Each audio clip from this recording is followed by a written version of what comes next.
And for the benefit of those watching at home. All right. Good evening. I'll call our meeting to order. Our first order of business is to adopt the agenda for tonight's meetings. Commissioner, may I have a motion to adopt the final agenda? Motion to adopt the final agenda. Is there a second? I'll second. We have a motion and a second. All those in favor? Aye. Any opposed? Great. We have an agenda approved. Our next order of business is to adopt the minutes from our September 16, 2025 Planning Committee meeting. Commissioners, is there a motion to approve those minutes? I'll make a motion on that. Great. We have a motion to approve the minutes. Second? Second. We have a second. All those in favor? Aye. Aye. Any opposed? Great. Thank you. Motion carries.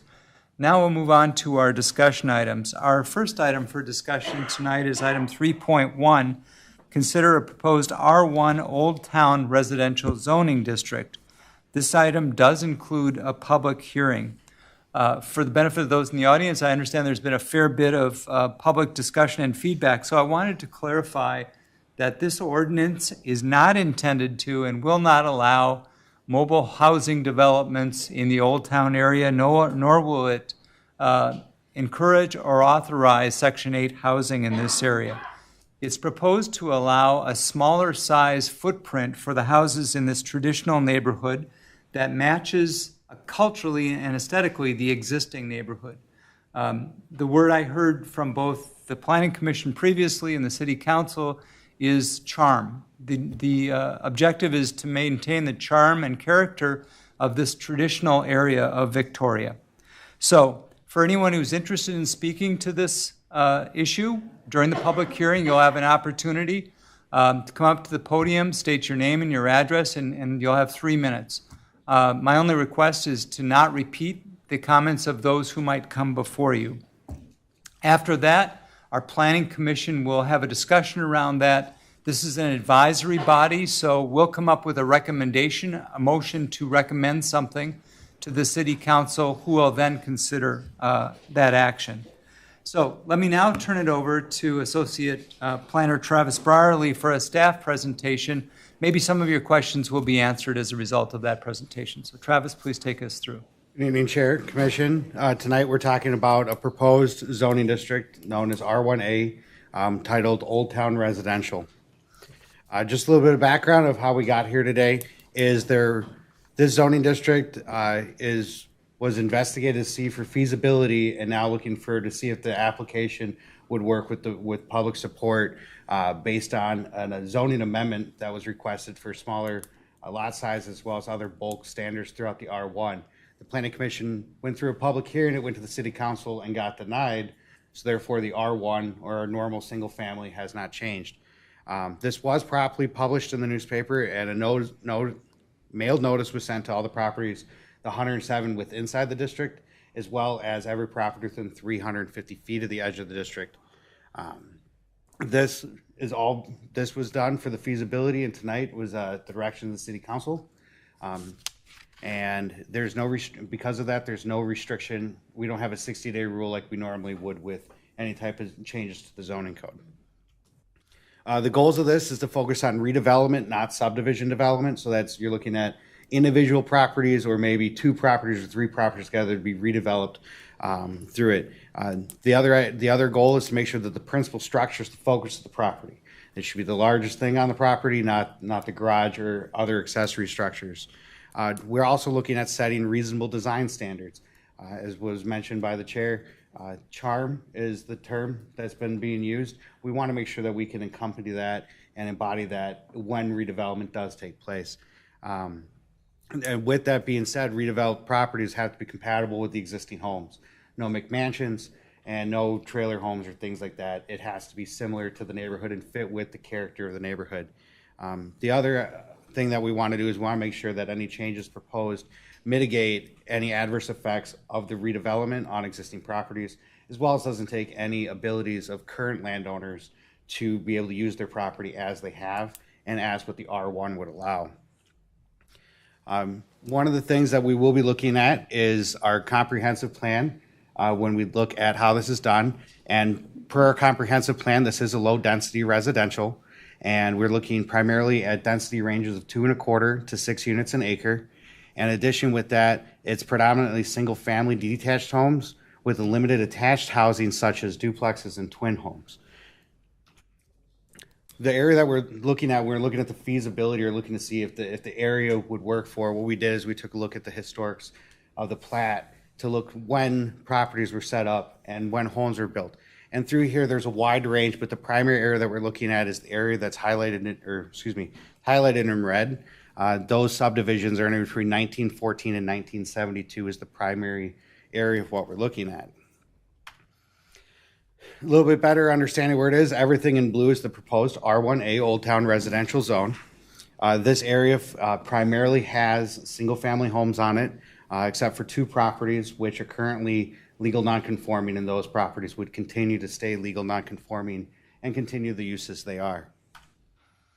When we look at the overview, like I said, the intent is for infill redevelopment opportunities. This is a variation of the R1 standard, so there's a little bit of change, but not anything too significant. The primary things we're looking at is a little bit smaller lot sizes and smaller front and rear setbacks. Currently, they're at 30 feet. We'd be looking at going down to 25. We also want to allow for a more varied housing stock than just single family. That's where the twin homes and the duplexes come into play to align with the comprehensive plan and the goals laid out in that. With that being said, the 2040 comprehensive plan doesn't require any change because we're still in the low density for residential properties. And then the R1A, when we start working on our 2050 plan in the next year or two, it'll be something that we would need to take into account if it's approved by the City Council. This area also includes a shoreland district within it, and with that, the shoreland district has certain rules, and it is an overlay. I'll be talking about those in just a couple slides. When we're looking at the proposed changes, currently our single family sits at about 3.6 units an acre, or excuse me, it sits at 4.8. I apologize about the typo. The R1A and the R1 on here are backwards for the units an acre. But we're looking at a minimum lot area currently of 12,000 square feet with a lot width of 80 feet, a minimum lot depth of 130 feet, and a front yard setback of 30 feet. Those are the items that we're looking at that the R1A would have an effect on compared to the current R1 standards. For a single family home, we'd be looking at going down to 9,200 square feet with a 75-foot minimum width on corners and 65 for the interior, 110 for the depth, and 25 feet for the front and rear setbacks. This does not affect the side yard setbacks at all. Those are currently 10 feet, and those are proposed to remain the same. So you still have the same separation between properties, or between homes. In addition to that, with twin homes and duplexes, on there we're looking at going on our range of our densities, with twin homes being able to be at 3.0 units per acre, with a minimum lot size of 7,260 square feet. Duplexes, 14,500. If you notice, the duplexes are twice the number, and that's just because the type of home that it is compared to what a duplex would be. When we look at the bulk standards for accessory uses between the R1 and the R1A, they are exactly the same. There's no changes to those. They need to stay the same, keep that charm, keep the character that currently exists. The other thing that we're looking at is our total principal uses are very similar, where we allow single family, twin homes, duplexes, state licensed residential group homes, 6 or fewer people. That falls underneath the state statute. That's something that's going to be allowed anyways under the state statutes.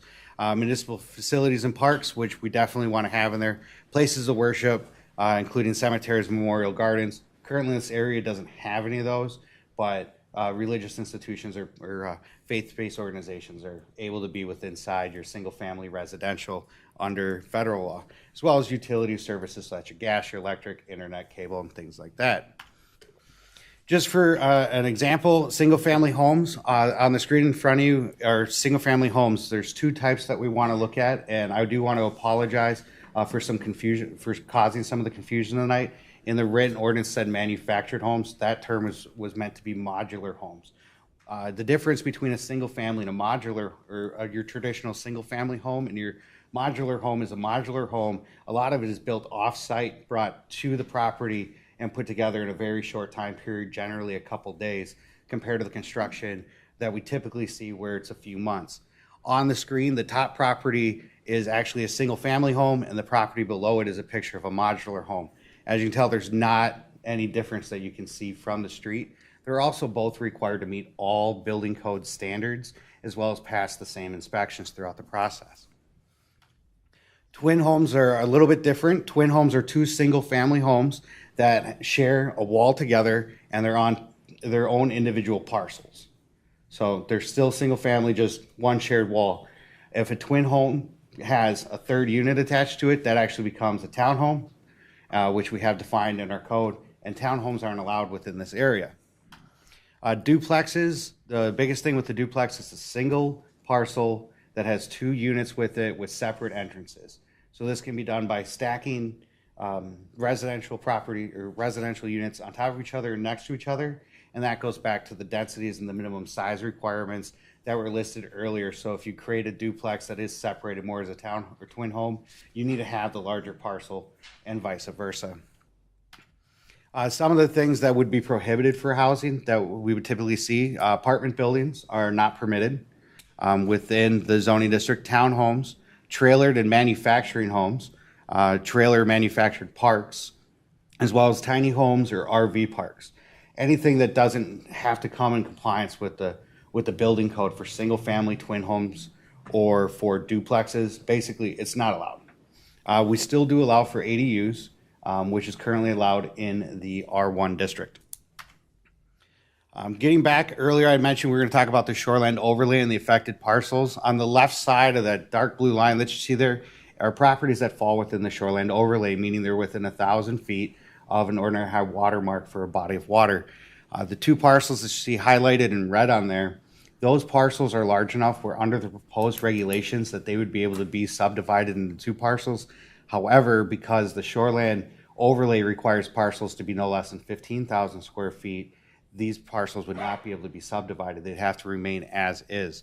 So anything within the shoreland, the benefits that they would get is the front and rear yard setbacks is the primary benefit that those properties would have. Beyond that, any type of development would have to be fairly similar to what exists today. To the right side of that line is where we're going to see more properties and a varying effect of what can be built there. When we do look at development, there's a lot of things on the screen here. This is referencing the next slide for a map, but I want to make sure that kind of go over this just real quick. If you look at on the next screen, you'll see black and red properties highlighted. Those properties are currently non-conforming due to lot dimensions underneath the current zoning code. Under the proposed language, they would continue to be legal non-conforming. Nothing changes for those properties. If there was any type of redevelopment for those properties, there would have to be parcel combinations. When you take down a legal non-conforming structure voluntarily, you can't rebuild it as a legal non-conforming. It has to be in conformance.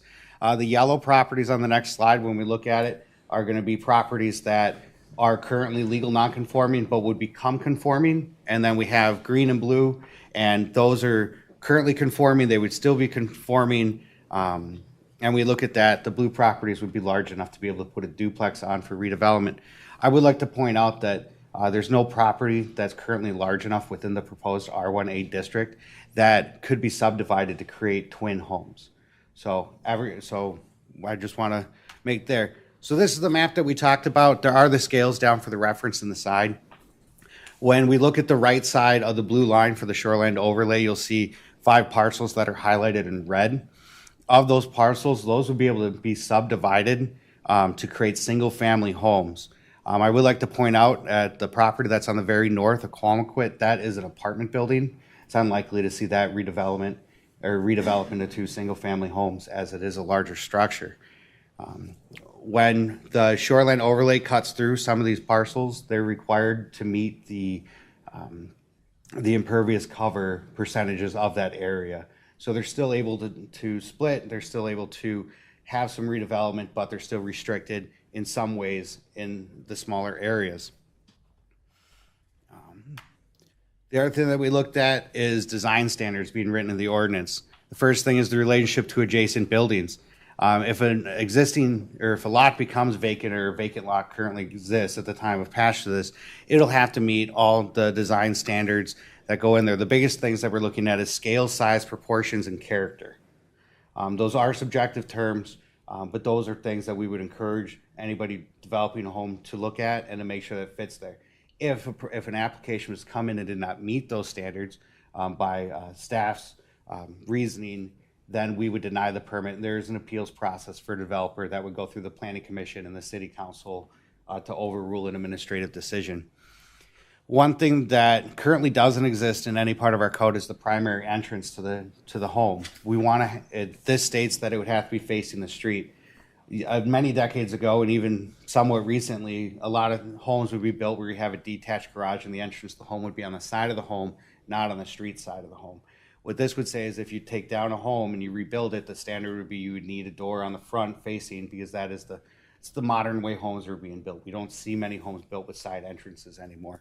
The other part looking at it is for the principal structures, making sure that 15% of any part of the home that faces the street would have to have windows. Most homes do. In this district, the majority of them would already meet this requirement. But the idea is that you're not looking at a flat wall, especially for properties that are on a corner. You don't want to turn around. You still want to feel like you're in a neighborhood. You're not going down an alley when you make the corner. The other thing we look at is building materials and architectural treatments. Basically, if anything is facing the street, it needs to be the same material. If it's an accessory structure of 200 feet or greater, or it needs to meet the facade of the principal structure. That gives some unity to it. It doesn't make things stand out too much, but still allows some flexibility with the maintenance of the character of the community. The last thing that we look at is the design and the sitting of the building. This is primarily designed, we want to encourage tree preservation. This is an older part of the community. Some of these trees are over 100 years old. We wouldn't want somebody to look at a property and redevelop it and come in and take down 3 oak trees that have been there since before our grandparents. We want to keep that. We want to keep that character, because that is an essential part of the neighborhood. The next thing that we looked at is garages and accessory structures. A lot of rules on here, a lot of things stated and whatnot. To summarize this entire slide, we don't want the garage or an accessory structure to be the primary focus of a building, of a property. It's a single family home, or it's a duplex, or it's a twin home. That should be the focus of the property, as a residential aspect. The proposed language has in there that the maximum footprint of your accessory structures, in total, the 2 that you'd be permitted, whether they're attached or detached to the home, can't be greater than the footprint of the home, up to 2,000 square feet. So that's going to be one of the biggest things that we look at. We also look at garage door heights of being 10 feet or more. If you're in the older part of the community, we don't see large garages that have 15-foot garage doors that are bringing in larger vehicles such as tractors or some type of commercial equipment. These are residential properties. The neighborhood should stay residential. We shouldn't be moving towards a commercial. The other thing that we looked at is intermodule containers or shipping containers from being prohibited from being placed on a property for more than 72 hours. The reason that these containers are there, this is like your pod, so if you're moving in, you can have a pod dropped off. It's to take your stuff out of the pod, move into your home, and then have the pod leave, so it causes a minimal disruption to the neighborhood itself. The other thing is no accessory structure can be used as a habitable building. If you want to have an accessory structure where you want to have somebody living in it, like a mother-in-law suite or something like that, that would fall underneath our ADUs or accessory dwelling units, and we have a conditional use permit process for that, and those have to meet all the building standards as well as receive a certificate of occupancy. So when we're looking at garages, because this has been a focus and we're trying to make the focus there, we look at the proposed R1A versus our current zoning ordinance. So all accessory structures are limited to the footprint of the principal structure. Under our current code, you're up to 900 for your detached structure, or you get a conditional use permit for 1350. What does that mean? That means if you have an attached garage, it can be as big as you want it to be. Under the proposed language, it would stop that from being bigger than the size of the home. Accessory structures are also limited in their height to the principal structure. Currently, the standard is 35 feet, so if the home is only 25 feet, you could have a 35-foot accessory structure. Thus, the focus of the property would change from the residential use to the accessory structure use. Looking at metal-covered storage buildings not being permitted. Currently, we just have a restriction in the code for pole buildings, but we don't talk about the actual facade of the building. We just talk about the inner construction. Your pole building generally reference your pole barns type buildings, but this would take it a little bit further. And if you were to put up a steel shed or something like that, it's to prevent that type of construction from creating extra noise, especially during storm events or during high winds and things like that. The other thing that we look at is you have to have a principal structure on the property. So if you were to go in and demolish a home and not have a plan for redevelopment of the property at the time, you wouldn't be allowed to keep the garages. Recently, there was a property on Victoria Drive which was demolished. The accessory structures went with it, and that is that you get a vacant piece of property. You don't have a garage or a shed that just sits there possibly for a couple years, and that's what you see every time you go by, because that's going to detract from the charm and the character of the neighborhood. Right now, we state that you must have an accessory, that if you have an accessory structure, you need a principal structure, but we don't really address it in the demolition. This takes care of that. However, if a building plan is submitted and they want to keep a garage or a shed for storage during the construction, that's something that would be discussed with staff and could possibly be approved. But at the end of the project, before the home received a certificate of occupancy, that building would either have to be removed or come into compliance with the proposed language of the R1. And like I said, the intermodular containers, right now, we don't have that. We do have individuals who have unique storage throughout the area, and part of that is we have a lot of residents who have lived in the proposed R1 area for 20, 30, 40, 50 years. Over time, you collect things, you store things, some things get left. It happens. It's part of older parts of communities, especially older communities. The idea here is that if there was a unique situation where an individual wanted to put some type of unique storage, we would want to allow that to deal with whatever the property owner is going through at the time, but we wouldn't want it to be a permanent thing. We look at the conditional uses on there. Currently, the R1 does allow for accessory dwelling units. What we've done as staff is we've looked at and researched what conditions should be a minimum requirement for these accessory dwelling units. The biggest thing that we want to look at is that these are accessory dwelling units, not the primary dwelling unit. So if you are to build it, it shouldn't be the focus of the property. With it being a conditional use permit, the city is permitted to put what's called reasonable conditions. So if somebody was to submit for an accessory dwelling unit that's the same size as the principal structure, that doesn't necessarily work, because now you've created essentially their duplex or a twin home at that point, or you've put two principal structures on a property. So what we've done to combat that type of thing from happening is that any ADU that's put on will count towards the accessory structure footprint on the property. So therefore, you're still restricted down in that size. And then the other thing we looked at is off-street parking.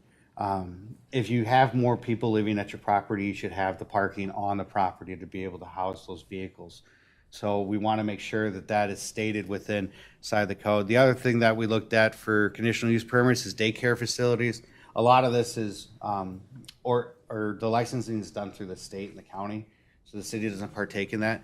But what we want to make sure is that play equipment's being put in the rear yard, so you don't have a jungle gym or a play set in the front yard of a property, thus taking away from the charm of the neighborhood. It's in the rear where generally kids would play. And then parking would be prohibited in the public right-of-way for employees. So if you're going to have a daycare and you're going to have employees underneath the state regulations, you would need to have space on the property to park said employees, and you still need to meet all the requirements such as setbacks as well as impervious cover. With all that said, I do have a recommended motion for approval, but I would like, I can stand for any questions or comments that the Planning Commission might have before we move to the public hearing. Very good. Thank you, Travis. I'll now open the public hearing and allow anyone in chambers who wishes to speak to do so. Again, my requests are to please state your name and address, limit your comments to 3 minutes, and try not to repeat anybody who might come before you. I hope that Travis's presentation addressed some of the concerns that you may have heard or have personally. And after that, we'll close the hearing and the commission will have a discussion of the proposal as well. So with that, we'll open the public hearing. Anybody in chambers wish to speak? Yes, I am. Okay. Great.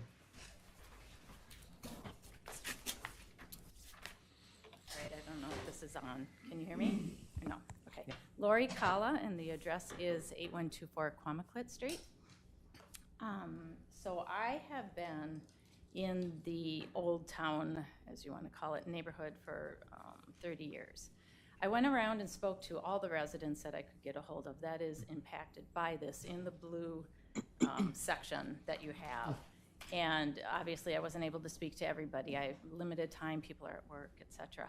But of the, I have 48 residences that have signed a petition that they do not approve of this.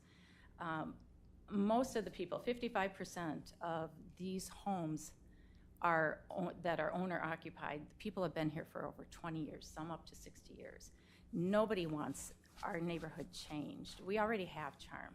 Your idea of charm, and I think the idea of charm in the residents, the old-time residents and the ones that have been here over, well, all of us actually, I must say, think that we like the large lots. We like the established trees, which you did touch on. We know all of the neighbors. So there's just so much disappointment that you want to try to modify our neighborhood into something that we don't want.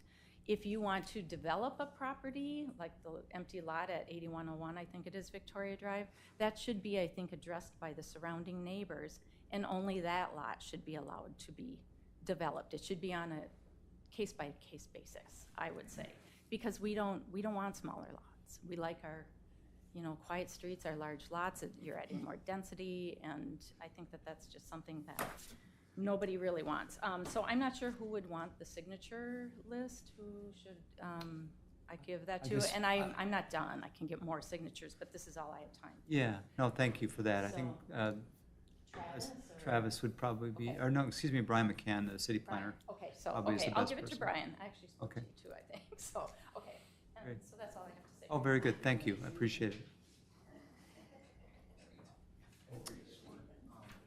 Anybody else wish to speak? Yeah, please.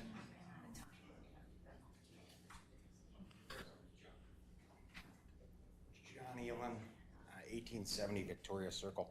I have a question to start with. Is that okay to have a question? Sure, of course. Are twin homes or duplexes allowed in any other part of the city? They are allowed in the R1 district, and Brian's probably better able to answer that, R2, sorry, district. Chair and commissioners and members of the audience this evening, we do allow twin homes and duplexes in our R2 and R3 districts. Those are medium density districts. The reason that they're being proposed in the R1A district that's being reviewed this evening is our comprehensive plan that Travis mentioned earlier allows twin homes and duplexes as an allowed use in our comp plan in our low density single family district. So we're aligning what was approved in our comp plan back in 2018 with what's being proposed right now.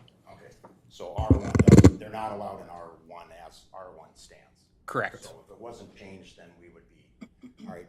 I guess, and modular, are they also accepted in other parts of the city? As a question.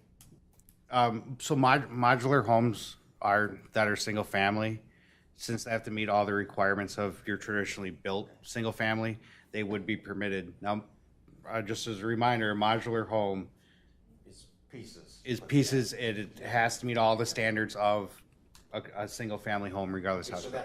that's would be currently in R1. It would be currently permitted, That's not- yes. That's not changed. Correct. Okay. And then I guess that's pretty much what I got. I guess as far as my opinion, I don't see any reason for the change myself. In a duplex or a twin home, that doesn't really seem fitting to me in our neighborhoods, and I guess I just don't see that as a fit. And I guess that's about all I got. Thank you, appreciate it. Very good. Is there anybody else who wishes to speak? Anybody else in chambers? I do just have one question. Sure. My name is Kim. I live at 8143 Petunia. My one question is we're building all of this, but how will our infrastructure be impacted if we're dividing lots which is creating more people and more traffic and more and more and more, how will our city combat that, if there is a plan for it at all? That's a good question for our city planner. I'm good with it.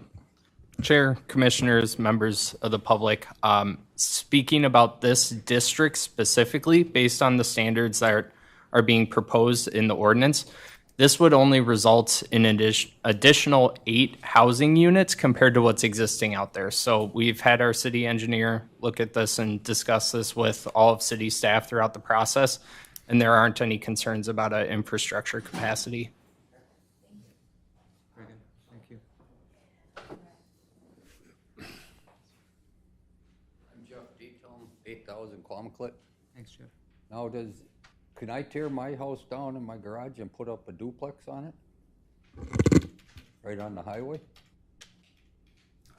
Chair, commissioners, Travis, feel free to correct me if I'm wrong, but if this district were approved, yes, that's something you could do if you met all the setbacks and architectural requirements, everything that's proposed. So in other can I words, ask- I could make the old part of town look ugly with townhomes.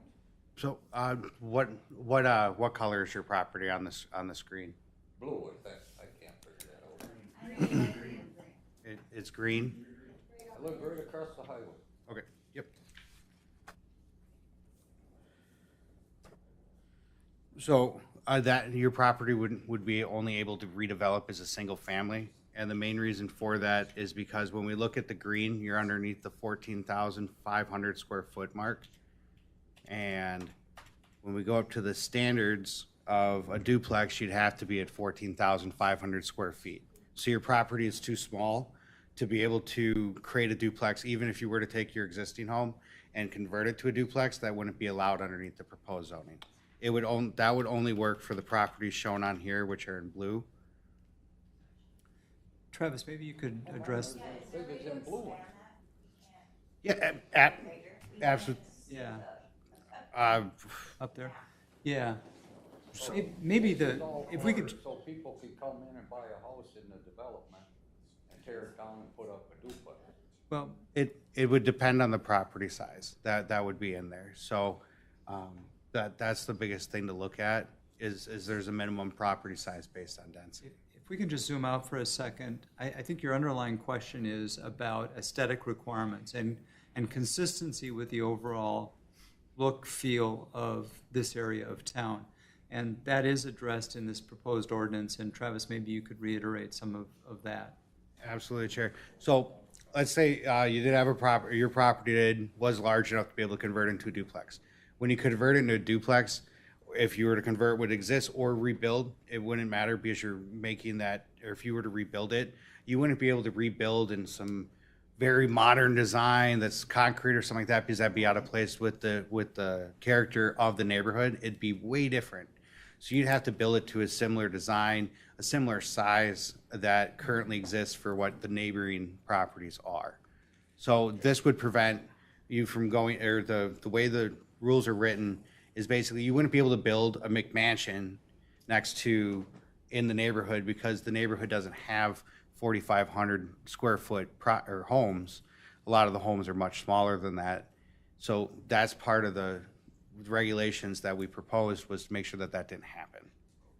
But if you were to build a duplex from the curb point of view, it would still need to look like a single family home, just with a second entrance maybe. What about, you said about these pods and stuff in the neighborhood? This is very rare that happens, but what we've been seeing lately is a trend of using third-party shipping companies to help with moving residents in, especially in our newer neighborhoods that we have in town. And as staff, we get requests to have shipping containers or pods put onto the street or put into people's driveways or in their yards. And sometimes those are there for 2 or 3 weeks while people move into their homes. Aesthetically, we've gotten complaints about that from other neighborhoods. So we want to make sure that we have a way to address that if we were to propose new language. What about a fish house that looks like a Vikings fish house in the alley? So That's been sitting there for 5 years that rats and everything else live in. specifically to something like that, that would fall underneath our nuisance code. that wouldn't fall underneath the zoning code if it's parked in the alley because it's on a right. Okay. I'd be more than happy to talk to you specifically about that after the meeting. I do have cards as well or if you have the flyer, my contact information's on there. And I'd be more than happy to talk to you specifically about that trailer. Very good. Round two? Sure. Why don't you come up to the podium so we can record it? Johnny on again, 1870 Victoria Circle. Can I ask, what is the impetus? Why are we visiting this issue? What has brought it about that? You know, I think we're all happy with single-family homes. So what is it that drives the question to should we have two-family or that? And to us, I think most of the people don't see a reason for that change. It's there a real driving force for that. It's a want from our community. No, it's a fair question, and I have a sense from hearing the first round on this, but Brian, you're probably better positioned to answer this question than I am, if you would. Chair, Commissioners, sir, the reason that it's in there is that when we have an ordinance and we have the comp plan, we need both of them to line up with each other. We can't have inconsistencies between the two. So what would happen is that we would need to go to the Met Council for a comprehensive plan amendment to our low-density districts, which we did reach out earlier this year to the Met Council and asked about it, and they stated that they wouldn't have support for that change. It's something that as staff would be more than happy to revisit again to see if there's been a change in mindset. But when we initially reached out, that's why it's there, and then they instructed us that we should be in conformance if we're especially creating new low-density zoning, that we need to meet that low-density standard that we have in the comp plan. And from my standpoint, this all came about when the homeowner at 8101, the person that bought that, wanted to redevelop that property, and we saw that other people would in future want to redevelop properties in that area of town. And the concern that the Planning Commission expressed, and I think the City Council echoed, is that we didn't want that area to lose what it has currently when this area inevitably does have some redevelopment. And we didn't want to do it one-off by variances or by lowering the standards for other districts, the R1 district. And so that's how this, correct me if I'm wrong, Travis or Brian, but that's how, from my standpoint, it came to this point. And the only way it can change to R1A. Thank you.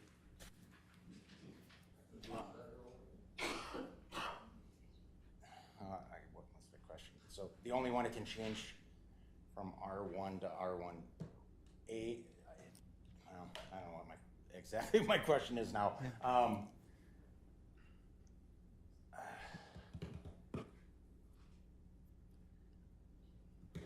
I don't know. So maybe this will help you.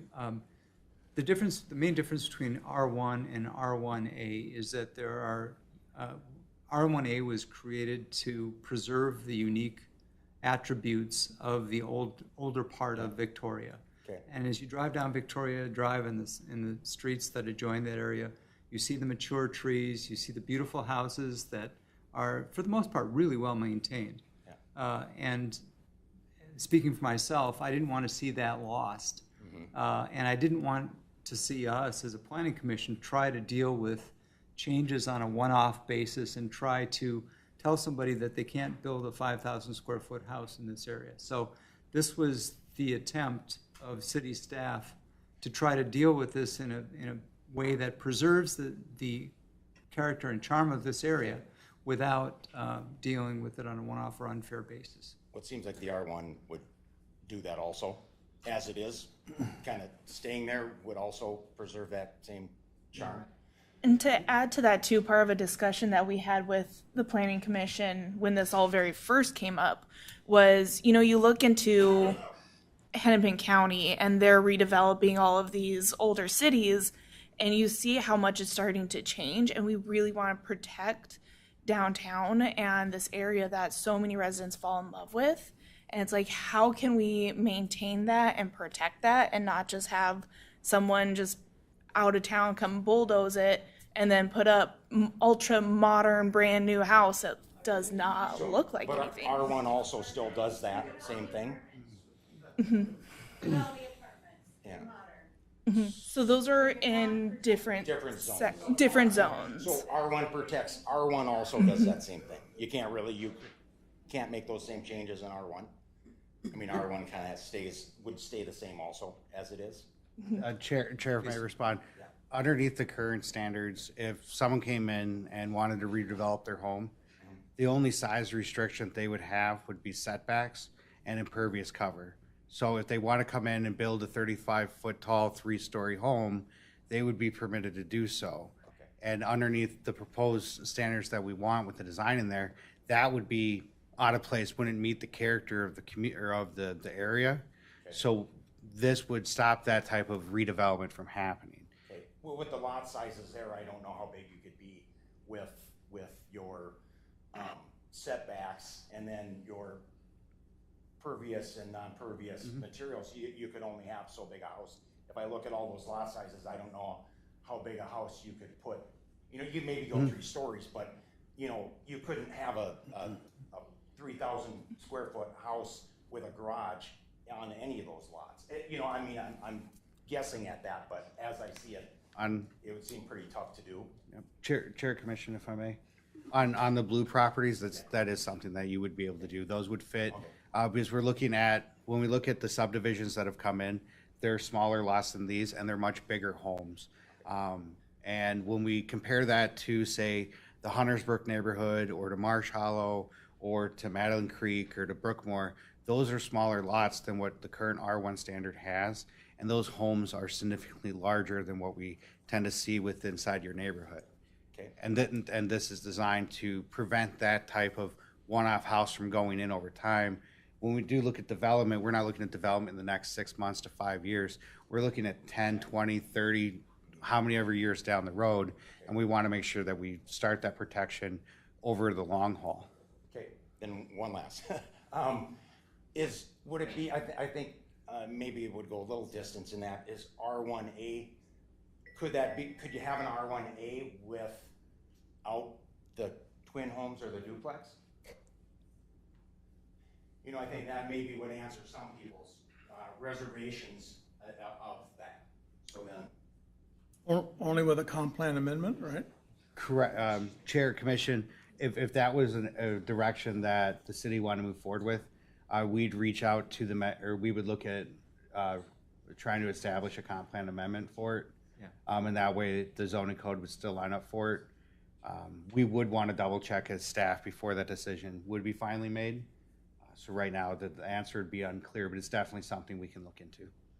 Actually, I had a similar question. We can discuss that once the public hearing is closed, but I want to give anybody else a chance who wishes to speak. Some clarifying questions. I'm Kim Larson, live at 1800 81st Street. We've been there for almost 32 years. My husband and I are vehemently opposed to having, you know, multifamily residents on these lots.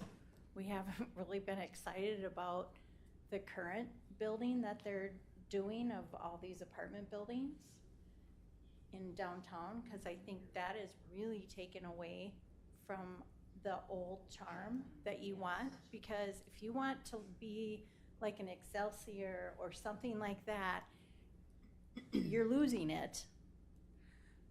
So we do not want this. The other question is you mentioned the property that had the house torn down. I think anybody that's lived in the area for probably more than 15 years knows that as Pat's home. She was my 3 kids' bus driver at one point. So since that seems to be the impetus, what are they bringing that they want to build there? Because I am guessing if they just wanted to replace it with a similar home that was there or what was in the area, this would not even be discussed. Can you enlighten me I know that we looked at a proposal early on. It was a modestly sized house. The idea, as I recall, was to divide a very large lot in two and to put a fairly small home on that space. I don't know where the owner stands currently, but that's the latest I knew. Sure, be happy to share with John? Commission if you'd like. Sure, please. Are you the current owner of the lot? Okay. Be proper, then I'll share that with you. John Wickman, 1495 Steger Lake Lane, working with the Thomas family. So yes, initially this was brought to the table, and we kind of apologize. We kind of created this mess. We tried to take what was 3 lots, then we came 1 lot and make 2 lots out of it. As we all know, the problem at 8101 has been a nuisance for many, many years. I've been in town for 25, and the grass got cut twice a year, whether it needed or not. The tree fell through it 5 years ago. We hauled 6 30-yard dumpsters full of trash out of it. It was definitely a nuisance home. I don't know if the camera can grab this. It used to be able to. Pretty tough for people in the audience to see. John? You want to email it? Never mind. I don't have my computer. So basically, Mr. Thomas's intent is to split it into 2 lots, and there'll be 2 small single-family homes. I don't know if you guys can see that, and to match the current charm, there will be a detached. Maybe it's working. We're trying to pull up a rendering from. Oh, there we go. Thank you. Months ago. So we've got a rendering presented to the city. So we are not putting up a twin home. We're not putting up a duplex. We're putting up 2 single-family homes that match the character to clean up what's been an eyesore for all of us for many, many, many years. We've all driven by many, many years. Does that help with any clarity? Does anybody have questions? It'd be nice if we could see it. I think people would provide. I'm sorry, sir? Yes, the one he's gonna live in and build a single-family, 1-level home for himself and his family. It's about, I think the foundation's about 1,700. I can show you the plan in detail if you want to see it.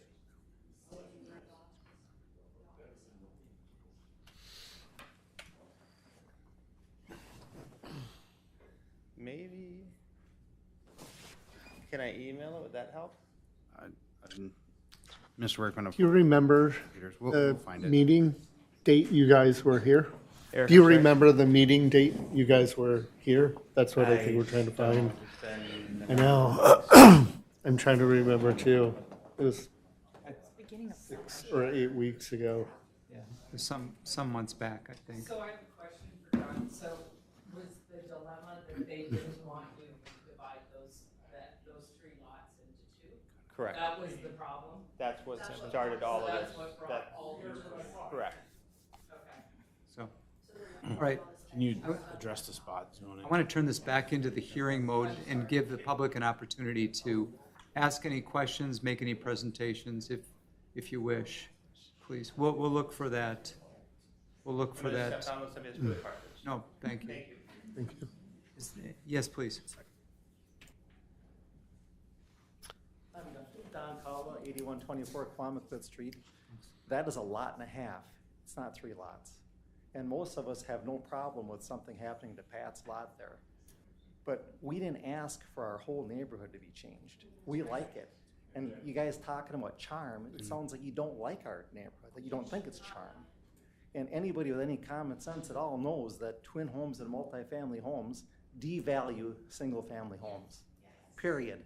Okay. None of us asked for it. You guys put a lot of work into something. Why didn't you just come and ask us? It seems like you hate our neighborhood. We love it. You know, you're messing up the whole town. Thank you. Any other comments? I'm Sarah Payne. I live at 8123 Quamaqlet. I also agree with Donnan. We don't want this. I'll just be clear. I live on one of the lots where I could divide it if this went through. I don't want that. Part of the reason I moved into this neighborhood was because of the history we have behind it. We're not a fan of the apartment complexes that are going up, and it seems like you guys are sugarcoating this, talking about charm, and then you're adding restrictions onto existing things like sheds and what materials we can use. There's people that have lived here for 30 years, 60 years, like has been said before. I moved back to this area to keep that charm alive and this is not doing a good job of it. I feel like it's getting pushed through for what ulterior motive you have. I live where I can get it subdivided or make a profit. They should have thought about that before buying the property. That's all I have to say. Thank you. Anybody else wish to speak?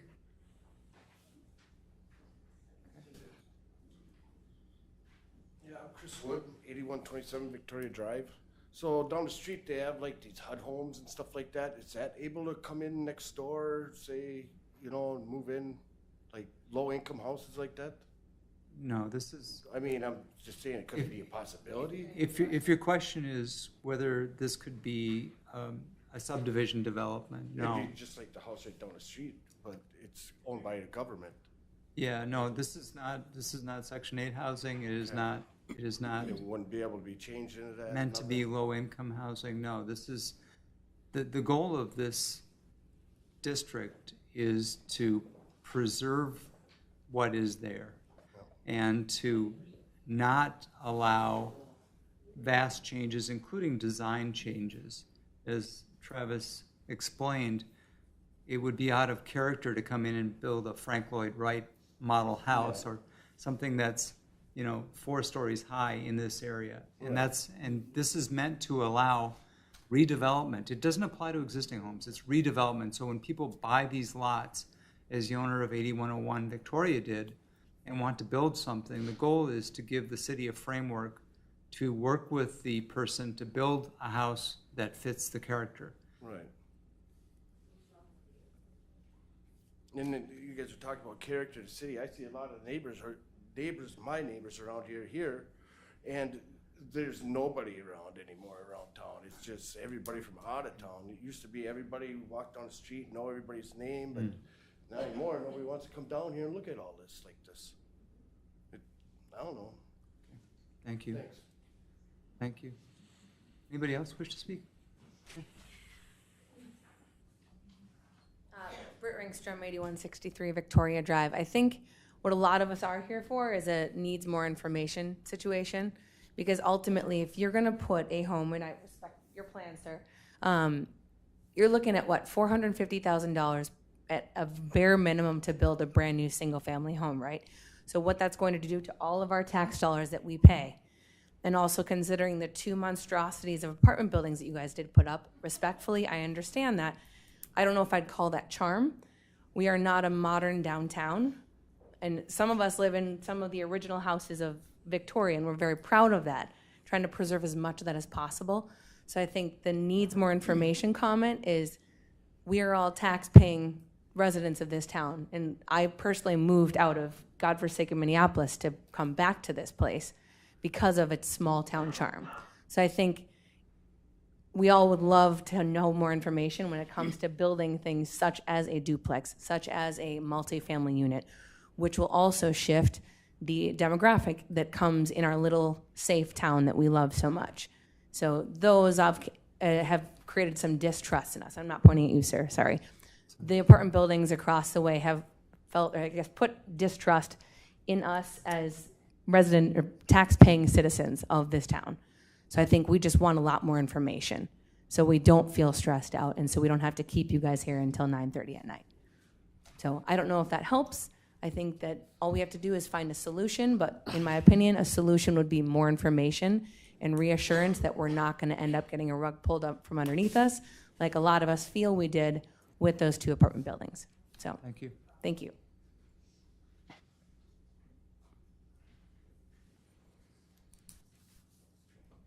Shane Flicky, 1820 Victoria Circle. I bought my house a year and a half ago. I bought it because of the charm. I wanted to live out here. Like she said, that came up there, I'm like, what the? And now I see, the traffic's this and that, and it's different kind of, the way it's set up. I don't even know what they cost over there, but just the charm. And then the house that's going to be built, who decides, is this following the model of the neighborhood?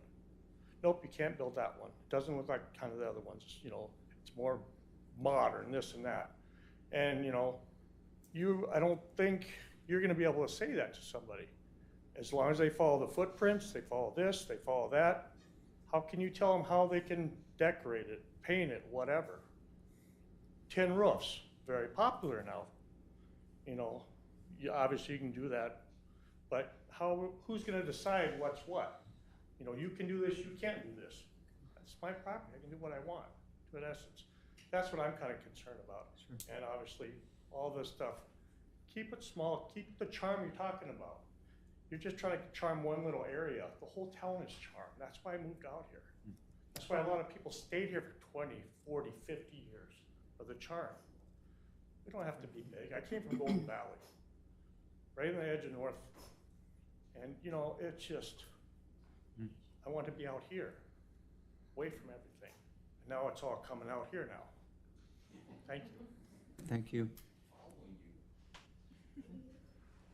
Go ahead, please.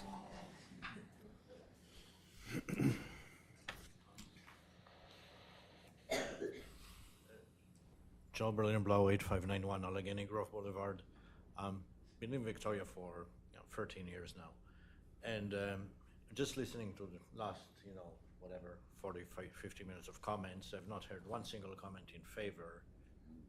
Pretty much everybody's opposed, I agree. I mean, I think it will obviously drive down everybody's property values. I don't think that was mentioned in passing, but not enough time was spent on that.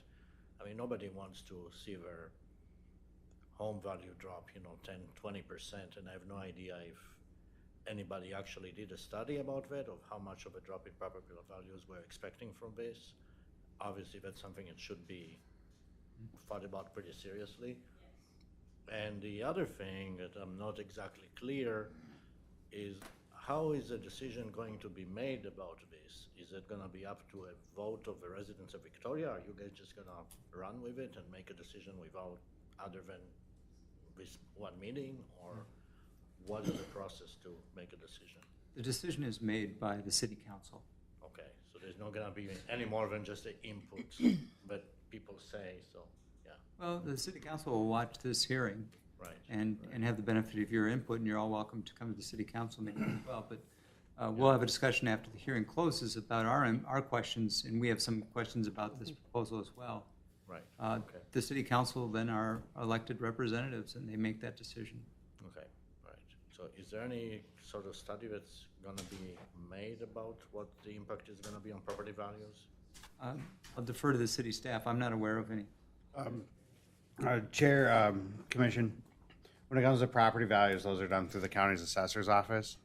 But on a general sense of how property values are calculated, if I only speak in general terms, more specific, you'd want to reach out to the county assessor on the more detailed steps. But in general, the way that property values are looked at is they're looked at what are local and regional sales of property. So that's the type of building as well as the land. So if homes within the area, not just your neighborhood, but within Victoria, within the surrounding area, if those properties start selling at a higher value, the market value goes up, and if they start selling for less, it goes down. So it's not on if the individual property a street or two away or even across the street next to it, that change that doesn't affect your property value. Depending on the type of construction or the type of condition, it could affect your market value for what you could sell it for based on what potential buyers would see. The intention behind having some design standards is also having some limiting standards inside the ordinance is to protect against a redevelopment that comes in that either has a massive effect, shooting everybody's property values up real quick because that sale was high and affecting the amount you would pay in property tax, or having a property get redeveloped or stay undeveloped, which would detract away from the ability for you to sell the property, thus potentially decreasing it. But for the specifics on exactly how property taxes would be affected, I would definitely reach out to the Carver County's assessor's office and speak directly with them on what that process looks like and what rules they have to follow. I understand that. That wasn't exactly my question. My question was the market values, right? Everybody here owns it, so it doesn't really matter what the assessor says it's worth for taxes.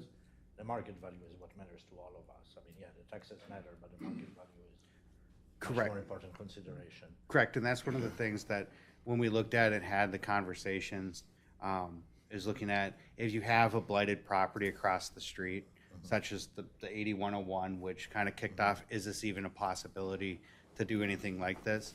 Looking at that blighted, if you live next to that property and you go to sell your home, now you're next to a blighted property, that can hurt the ability for you to sell your property, though your property value might not change. If you have, and what this whole zoning is set up for is to re-encourage those type of properties to be redeveloped into something that is similar to what exists in the neighborhood. It's not to change the entire design. It's not to build a Huntersbrook home within this area, and it's definitely not to build anything that would be substandard compared to all the nice homes that are in the area. It's just for the long-term thing. As far as a study being done, there's no direct study to it, especially with property values and things like that. All right. Thank you. I'd like to speak again, just quickly. So I'm a residential appraiser, and I know that when you have multiple family housing next to a single family home, your value is down. We adjust for it as appraisers. If you're all single family, you got a nice neighborhood, we don't have any blighted homes. It was just taken down. All the homes are well cared for. There's no reason to redevelop our neighborhood or to try to put in these restrictions. I don't want to look like Lennar or whatever else is out there. I don't want to look like that. Our homes are all different. I can say what color my home is. Everybody knows exactly where I am. I just have to say, I'm on Quamaclet in the yellow house, they know. But in every single home, because I went through the whole entire neighborhood, they're all different. And I think that's what we all like is this is Old Town Victoria, or Old Victoria. I'm not going to call it Old Town. We like it the way it is. And I think this one property is setting off a very bad chain reaction to change. You're trying to change the way our neighborhood looks. And y'all like the way it looks as is. So, but as far as multifamily housing, there is an adjustment made for your home when I'm appraising, because people don't want to live by that. They don't want renters coming and going. So anyway, I just want to clarify as far as the. Okay. Very good. Thank you. Well.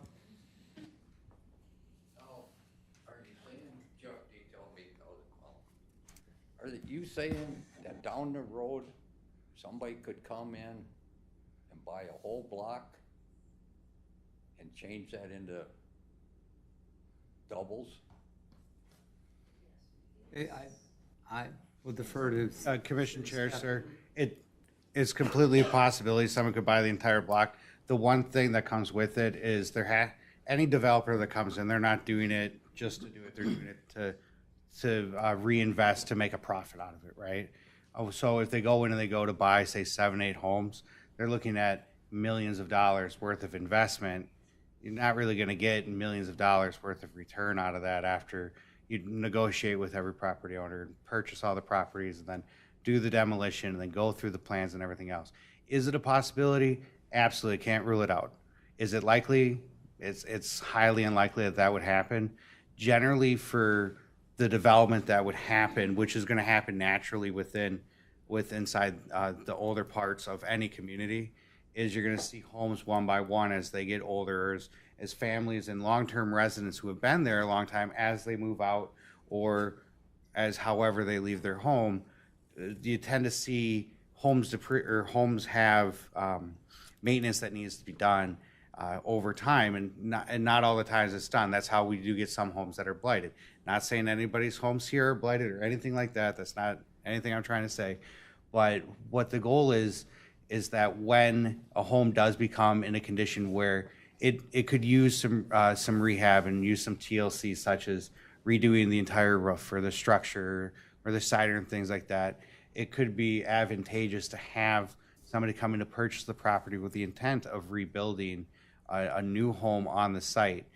In that case, the whole idea behind the design standards is that it still fits with inside the character of your neighborhood. It's not something that it's not a Lennar home. It's not anything like that. It is an individual home coming in, and that's the big difference between an infill development plan and your subdivision plan for development. I mean, I think a lot of us is, if a town, two houses go on the lot, they look identical. Like you drive to any development now, all it is their doors flipped, and you go into this one's house, and all it is the bedroom's on the other side of the house now. And I don't think people want to see monopoly homes sitting next to each other when we got all different. And my grandpa built up these old houses in this town. So I mean, we all know where they came from, who did it, and then all of a sudden, but I mean, like two houses on the Noderman property, there ain't nothing wrong with that if they stay close to what the rest of it looks like. And you don't put two side by side, like you set two houses down from a monopoly board, there's your two houses. And that's what we don't want. We want to stay the old style. Sir, for clarification, the concern that you're raising is not wanting twin homes, because the twin homes would be two homes that look the same? Okay. Just one idiot lives on that side, one lives on that side. So, is there anybody who has not spoken that wishes to speak at this point? Seeing none, I'll ask for a motion to close the public hearing. Motion to close the public hearing. Is there a second? Second. We have a motion and a second. All those in favor of closing the public hearing? Aye. Any opposed? No. Thank you. Motion carries and public hearing is now closed. I'd like to give the Planning Commission now an opportunity to ask any questions or express their views with respect to the proposed R1A district. I'll start with a question. Travis, if I heard you properly, there are no lots in this area that would accommodate twin homes. That is correct, Chair. In order for, so though twin homes are proposed to be allowed because of the comprehensive plan, which staff will look into to see if there's an opportunity to get some flexibility Yep. or what have you with the Met Council. And Because none of the properties reach the size requirements, which in this case would be 29,000 square feet is what you'd have to get up to, is you'd have to be able to create two properties that are let me speak. Sorry. Let me get to the slide. That way I don't want to confuse anybody or myself when looking at it. So you'd be looking at twin homes going in, you'd have to split and get 72-60 at each side. So there would be some potential options, but the duplexes is where you're looking at the 14,500 square feet. So there is the potential, if you're purchasing properties with more than one, that it would be created. But then again, based on the feedback tonight, it's something that staff's definitely going to look into. Sure. And as far as I know, there are no duplexes in this proposed R1A district today. There's one property that is a duplex down on the southern part. Okay. It's this parcel right here. Below that, there's I believe it's a fourplex. That's there. So there's a duplex there, and then this property up on Quamaquit is a multifamily. I would like to reiterate, multifamily isn't being proposed with inside this district. Okay. So that It's an existing use. It's an existing use. It would keep a legal non-conforming status. Is what'd be there. With the duplex that's down off Petunia towards the bottom, that property then would fall underneath anything that would change from a non-conforming status under the R1 to the R1A and become conforming would have to stay conforming, and anything that would be non-conforming underneath the proposed regulations would retain that legal non-conforming status. And the reason to include in the proposed language duplexes and twin homes is for consistency with our comprehensive plan. That is correct. It's not, nobody is coming forward saying, I'm going to buy up a bunch of lots and put in twin homes or duplexes. That is correct. Staff's not aware of any of that. In fact, it seems to be economically nonsensical that you'd buy up single-family lots and try to put a twin home or a duplex. In my opinion, Chair, Commission, working with redevelopment in the prior community I was in, especially with infill development, because I did come from an older community that is homes and neighborhoods similar to the ones that we see in this area of Victoria, it it's an expensive proposition without having the city provide some financial help for those. And with this, I would be hard pressed to think that the city would want to do significant investment just so a developer could turn a dime, especially with homes that are still in a great condition. So one last question on this part. Why, suppose we just left it at R1, and people are going to move out, houses are going to be torn down. We've seen it in other areas. Sadly, that's inevitable over time. What is the benefit of this R1A district compared to just leaving it R1? And that's an excellent point, and that's one of the bases after we looked at feasibility for reason and application. How would this apply to the area? If a home was to become vacant or we need to be torn down or something like that, and a developer wanted to come in and redevelop a property that meet the entire R1 standard, what that means is any property that's on the screen that you see that's in red or that's in yellow, or there's two parcels that are in black, those properties would not be able to have any structure built on it, primarily because when you voluntarily remove a legal nonconformity, such as the property size, now when you rebuild, you have to build to that conformity. So it'd be difficult to where you'd have to have somebody come in and purchase multiple properties able to become conforming. With the proposed changes, it doesn't affect the properties that are in red as far as their ability to redevelop if they're taken down. What it does do is it would provide flexibility when you look at smaller properties, such as the ones down in the 19 teens and 1920s. And then when you get to the properties that were done in the 1950s, 60s, and 70s, they're a little bit bigger. So we primarily look at if a developer's come in, or if somebody was to redevelop a home, whether a homeowner comes in, such as the property 8101, that's a current resident of Victoria, they're looking to purchase the property and wanting to build their own home, but also be able to subdivide it and create another home. Under the current regulations, they wouldn't be able to do the two properties that don't meet the dimensional requirements. So we looked heavily at what those dimensional requirements are and how they would be affected. And when we sat there and went, okay, what would be the low, or where would we have to go as a city to allow for redevelopment of those properties? And then what type of effect does that have? Under the current R1 standards, if the property owner 8101 Victoria wanted to build a 4,500 square foot home, that is something that would fit on this parcel. However, it would be of staff's opinion that that would be well out of place from the surrounding homes that are there. So allowing it to be subdivided and build two smaller homes allows for the purchase of the property and the redevelopment of the property to make financial sense for the individual that owns it now. That'd be the same as if a developer came in and wanted to do it. It has to make financial sense. We also don't want to create a situation where you have ultra-modern homes or you have the cookie-cutter Lennar or MI or whoever homes going in. This is property by property, case by case. So if I'm following you correctly, I'm looking at your chart. If I owned one of the lots on Victoria Drive on my left side, the smaller lots there, and I wanted to sell my house or tear it down, it had become at a point where I want to upgrade, right? It's in a state of disrepair. I couldn't do that if it was just R1? As R1, so there's a legal non-conforming status that goes with it, and that creates what's called a lot of record. So the lot exists. If you were looking to build on those properties today, the size home that's there,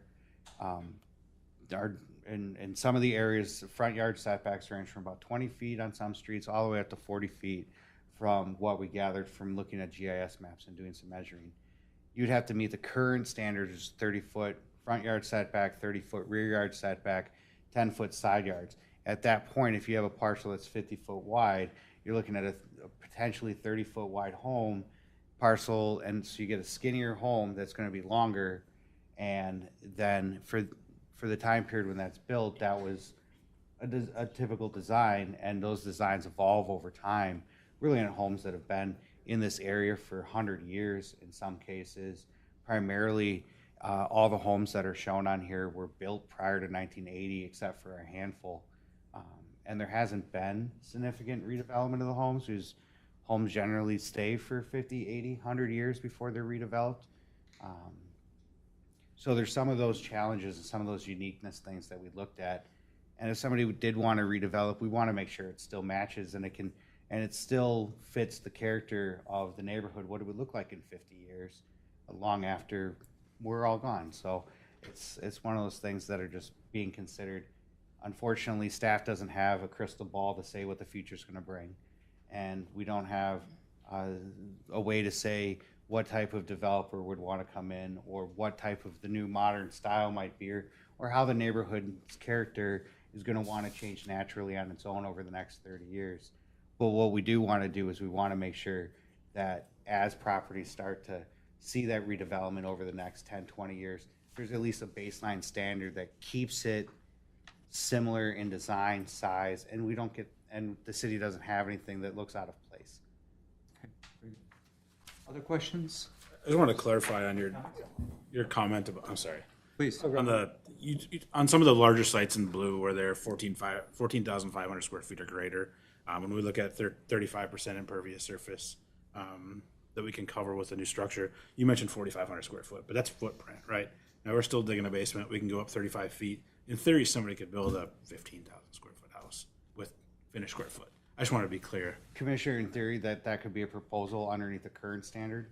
But what would happen is underneath the R1A, that 15,000 square foot, probably closer to 4,500 to 5,000 square feet, because you still have a garage, you still have a driveway, patio, that type of stuff taken out of the footprint. And I should have been clear. I meant in current zoning. In the R1, that would be allowable. In R1A, that would not be allowable. In current zoning, that would be allowable. Underneath the R1A, what happens is if we received an application, though it would meet the bulk standards, it wouldn't meet the design standards, because it would have a size that is greatly different than the surrounding homes as well as the neighborhood itself. Certainly. So we would deny that application based on failure to meet zoning regulations in that case. It is subjective. It's not perfect. It can never be perfect, because there's always going to be, in 20 years, there's going to be a different person in my position. I love Victoria. I want to stay here, but hopefully I don't stay in entry level that long. And that's one of the things is now, if my position is the one making the determination on that, in 20 years you have somebody else in, or whatever, or the policies change internally with staff, we still want to find some consistency. And the way we do that is by putting it into the code itself and creating parameters and having the discussions to look back at. So building on Ryan's question, is it possible in the R1A district to prescribe a maximum square footage for single-family homes? It is, Chair. It is possible. We could definitely write in what that size limit would be, or a minimum size, which we have currently in the R1 zone. I'd be skeptical of creating a maximum size, because by doing that, that maximum size would sit for a long time. We want to make sure that if a current property exists and they want to put on an addition, that would still, it doesn't change the character of the neighborhood. We'd want to make sure that they were still able to do that, just because they own let's say the maximum finished square footprint of homes is 2,500 square feet. That's the biggest one in the entire zoning. I don't know what the actual number is. I'm just hypothetically. And we say, okay, the maximum you can build is 2,500 finished square feet. And then that larger home wants to put in an addition because their family's expanding, or somebody else comes in, whatever the case may be. We'd have to tell them no, and now we're restricting current property owners from being able to enjoy their property in the same way that they have moving forward. Well, to that point, there's a theoretical size based on the square footage, based on the impervious height. Right. I mean, we can figure out the math, see what it is. Footprint.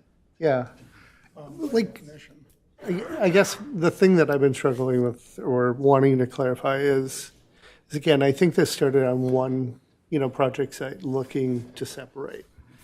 What I've learned is that the reason that the townhomes and duplexes is based on the comp plan, and that would require an amendment to kind of get out of, because our comp plan has that in there, but we're out of compliance.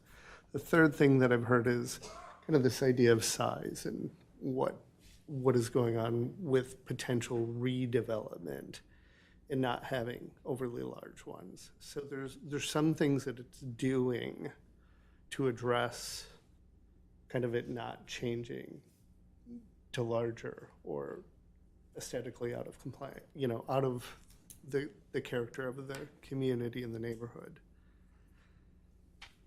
The struggle is those two adders that I keep hearing about, is the concern about the townhomes and the duplexes. And I would wonder, in this role, whether, the Met Council would see fit to have us adjust numbers within the broader community in terms of how many homes that this could possibly address through the maximum potential of duplexes or townhomes. So we're talking about 100, properties in a growing community that has new development. And I guess that's my sentiment. Listening to this is there another path with them that holds the character of letting single-family homes redevelop? It's establishing some, parameters that it can't go out of character. I don't know. That's what I'm hearing, in this conversation is there's a sentiment I'm getting that this is not really something that's appealing, but could we do something with the Met Council that gets an equivalence on the broader community? And Chair, Commissioners, I would like to remind everybody, there's no timeline to approval or denial or anything like that. I would also like to point out that any public hearing that we had on this is valid for a year. So this isn't a decision that necessarily has to be made tonight, especially with some of the comments we've heard and some of the research staff would need to do, especially when it comes to the twin homes as well as duplexes, and taking a look at that. Well, even like the non-conformance ones, I was struggling with that one, with the three smaller ones, the oldest part of the community. It's yeah, that's what I was getting, is it's going to be this very narrow 17, 18-foot wide home. If it needs to be redeveloped, so we need to have a plan to allow for something meaningful to go into that space rather than it become vacant, if that were to ever, be the homeowner's choice. So it is kind of trying to think ahead of how we address that, at least in my mind.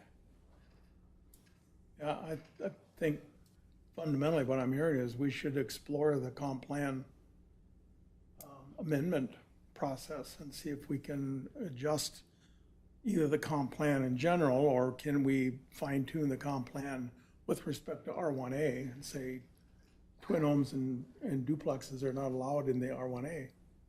Yeah, and that was my oversight. And knowing that this was in the the comp plan, that particular fact, I think in general it has a lot of value, but there's two things in there that seem to be creating more resistance than, at least that's my observation. Another question I was going to have is, not really a question, but if we could get a very overview, generalized explanation of why we keep discussing Met Council and why we are kind of beholden to the comp plan, just so that we have it on record of why we keep going back to that. From my understanding, the only reason it got added, townhomes, duplexes, is because of the comp plan from Met Council. We have legal bindings with those agencies, so I get it from that perspective. We have to be within the parameters of the overall, as a community. I'm going to shift gears quickly and move to a different section unrelated to townhouses or twin homes and duplexes. Accessory structures. The current draft ordinance in subdivision 3 says that garages can be a max no larger than the footprint of the principal structure or 2,000 feet, and that's way too large in my opinion, for this district especially. The average three-car garage in Minnesota is 900 feet at max, 700 to 900. So I would encourage us to align the accessory structures with R1 district so that we don't have combination accessory structure garage that get way too big. And I know that they can't exceed the size of the principal structure, but if somebody can build a 3,500 square foot house, I'd hate to see a massive garage there as well in this part of the town. Chair, that's an excellent point. In the R1 district, current detached accessory structure can be permitted up to 900 square feet and could be permitted with a conditional use permit up to 1,350 square feet. Attached accessory structures do not have a size limit as far as the accessory structure goes. So the language that is proposed is for the attached and detached accessory structures to have a total footprint capacity. If there's consensus, I'd be more than happy to do an amendment, bringing that down to 900 square feet or whatever the planning commission would recommend. That would certainly have an impact on potential ADUs in the future, though, correct? Correct. If we're down to 900 square feet, then potentially they couldn't have an ADU as well. Commissioner, in a way, because that if you bring it down to 900 square feet, and let's say you have a three-car garage that's 700 square feet, and then you want to put in a shed that's, say, another 80 square feet, now you're down to 120 square feet that you could potentially do for an ADU if it's attached. But so that would restrict that. We don't really have any ADUs within the community. There's something we tried looking up, and we just couldn't really find anything. So, but to your point, that is correct. Yeah, maybe we focus on garage size, and then if there is an ADU, limit it to 300 feet or something like that. Just an idea. Mm-hmm. Well, the ADU is also subject to conditional use, right? Commissioner, that's correct. Conditional use permits allow the city to put on reasonable conditions for permitted use. If we do set a maximum size for it, that would be a standard we could write in the ordinance, and therefore it would be an ordinance rather than a reasonable condition. So we could focus on the garage and deal with any ADUs that do come up through the conditional use process. I just thought. My chair, if I may, what I would recommend is that if we did reduce the size, say to 900 square feet, if an ADU was to be detached, it would have to be a similar design to the principal structure, the same as if you did a shed or a detached garage that was over 200 square feet.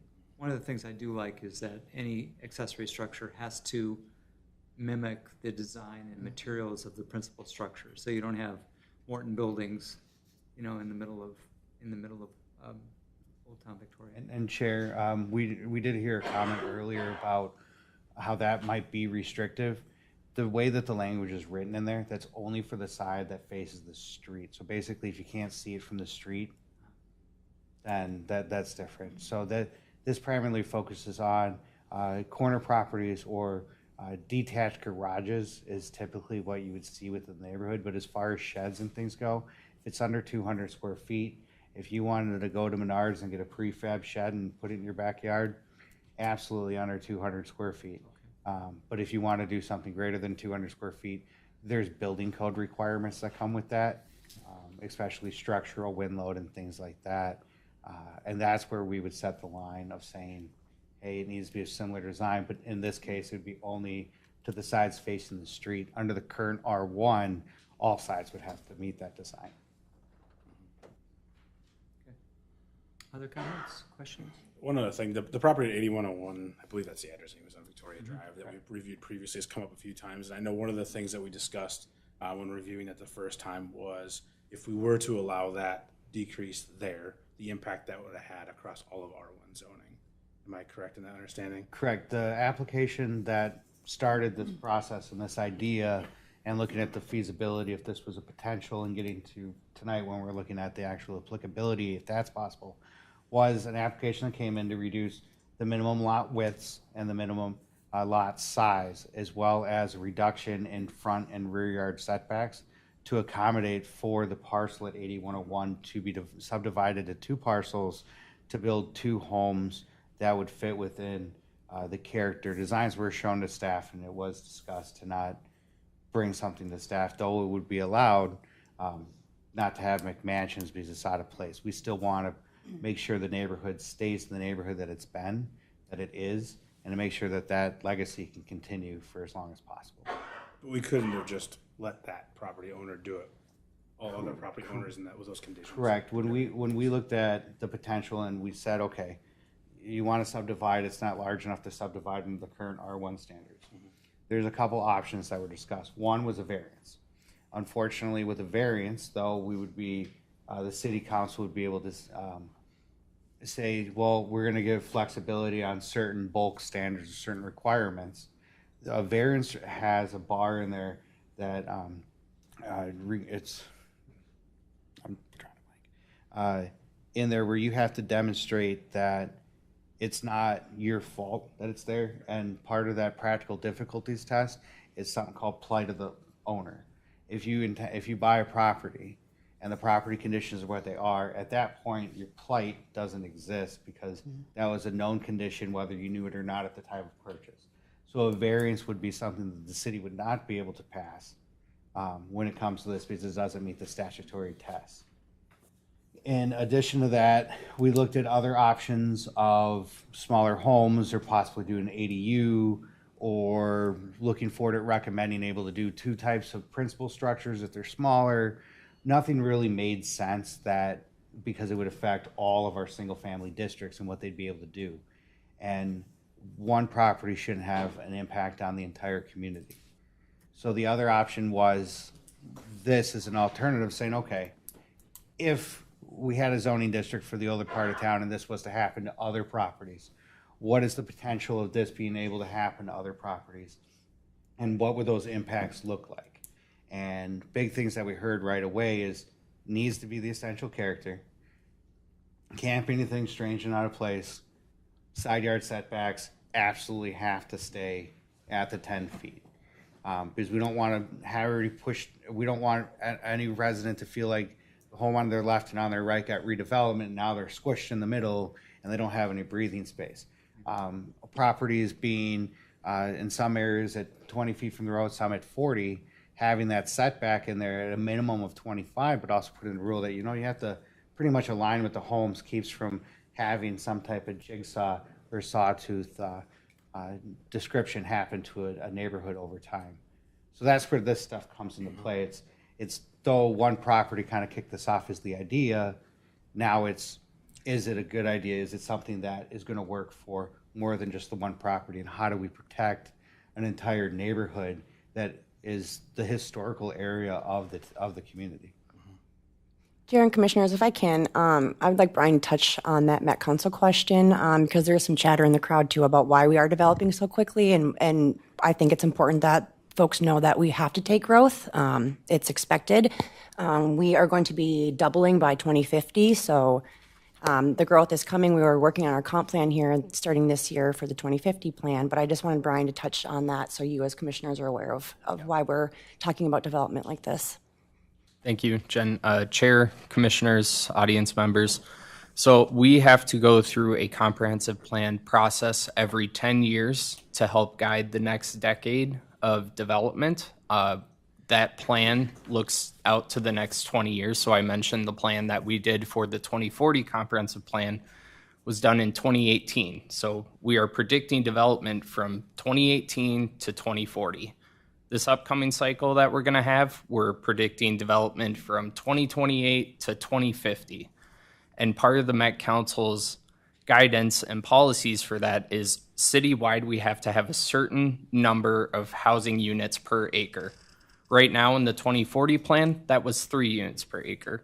As we look to 2050, they've upped that guidance. Now we have to meet 3.5 units per acre. Right now, as a city, we are at 3.48. So we are going to have to make up that density in the future with developments down the line by increasing the number of houses that come in with development or the allowable product types. So in this instance, for example, I'm hesitant to explore removing twin homes and duplexes in our comprehensive plan, just for everyone's knowledge, because our low density district allows 2.25 to 6 units per acre. That higher end 6 units per acre, how we reach that is through developments like twin homes or duplexes, 2 units in the square footage of a single family home. That increases our numbers by a lot. If we remove those from our district, that means we have to lower our maximum density from 6 down to maybe 4 for our low density, and that affects our projections throughout the entire city. We now go from 3.48 to 2.5, and now we have to make up a full unit per acre as we look to our 2050 plan, which means a lot more apartments, a lot more townhomes, a lot more duplexes. Correct. That 3.48 includes everything that's being constructed right now that you're seeing. So that's my hesitance with it. I'm not sure that's going to be a viable option in this scenario because it has large citywide implications. So, Brian, 2 follow-ups on that. So every community is going through that. So it's, I mean, we're tasked with that same similar responsibility. Correct. 2, just the fine point on the duplex and the twin homes. Was that specific to this R1A in this particular area, or generally within the community that you're reluctant to get rid of that? Because I think that It's not an R1. Chair and Commissioner Ream, that's in the R1 total. What our zoning should reflect is what our comp plan says, and our comp plan says duplexes and twin homes. Right now we have a misalignment that we're working on straightening out with the zoning code update, but in this scenario, it's something that we're proposing to allow because it's what our comp plan says, and we need those to align. And we're going to be looking at that as a broader perspective on the whole community as a team shortly. Correct. Or we are going through that, we know. Yeah, and like you said, we're not the only community going through this. The Metropolitan Council has authority over the 7-county metro, so a lot of other emerging suburban edge communities such as ourselves are experiencing this same frustration with the increase in the comp plan amendment. So we're all looking at this more as we start moving into our 2050 plan. Very good. Any other comments, questions? I would just comment that I think redevelopment is inevitable regardless. I think it's going to happen as we go to the future. I think having strong standards and some guidelines in place to help support the growth that we'd like to see will help preserve our community. I think the R1A achieves that. I do agree with you, Ryan. I think this gives the city staff more ammunition, having an R1A and some ability to influence size, design standards, and setbacks that they would not have if we did not have this district, if it was simply R1.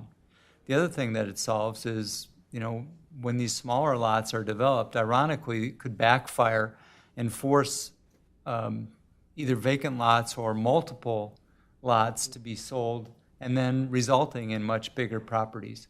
I'll be surprised, as a matter of economic sense, whether we see townhomes, twin homes, duplexes in this area. I just don't see that. And if they are, they're going to be nice ones because they have to conform to the design standards of this area. So I'm sort of aligned with where you are. Other comments? If not, I'll ask for a motion. Is the comprehensive plan just assuming we're going to all of a sudden have droves of people moving out here so that we have to have more homes? I'm just trying to understand. Do you have a sample motion? I'm genuinely curious. Like, help us understand. That helps. So residents don't hear you. Thank you. Britt Ringstrom. So I'm just trying to understand what comprehensive plan for 2040, are we expecting to have a mass migration of humans moving out here? I guess that's what we want to know. Is there a plan, a 2040 comprehensive plan, to have an exponential amount of homes added because we're expecting a lot of people to come out here? Or Can you explain that to us, I guess? Sure. Chair and Commissioners, if you're all right with me answering the question. Yes. So we have a copy of this plan online, publicly available for anyone who's interested in learning more about future projections for the city. By 2040, our population is anticipated to double. So yes, more households, more people. Heads in beds is how Jen likes to put it. That brings new businesses to town, some of which many of you have probably been asking for, such as grocery store, more restaurants, more retail, things like that. So as cities expand outward, like I said, we're designated as an emerging suburban edge. So we're expanding. We're becoming urbanized. In 20 years, I mean, I've heard from several members of the audience tonight about what the city looked like 20 years ago. We expect that trend to continue 20 years into the future. We also have an orderly annexation agreement with Laketown Township. So as property owners want to develop and sell their land, that slowly gets annexed into the city. And so that's why you're going to see the city actually grow that much more, is because that land will be in Victoria. So we are preparing for that growth. Yes, you're seeing a lot of apartment buildings. Yes, you're seeing a lot of housing. But our projections through the Met Council is stating we're going to actually probably triple that. So we will be the largest city in Carver County at the end of the day when we're all built out. And yes, if we want a grocery store, we have to have people because they're a business as well. And they have site selectors that look at those locations. We've got 10 grocers around us within 8 miles. And if they don't have the people to support the business, they're not going to open. So it's a balance, right? We don't look for developers. We don't go and find them. They come to us. Every project takes months to years to get developed. So unfortunately, we're just seeing all the growth happen right now because property owners are selling. So.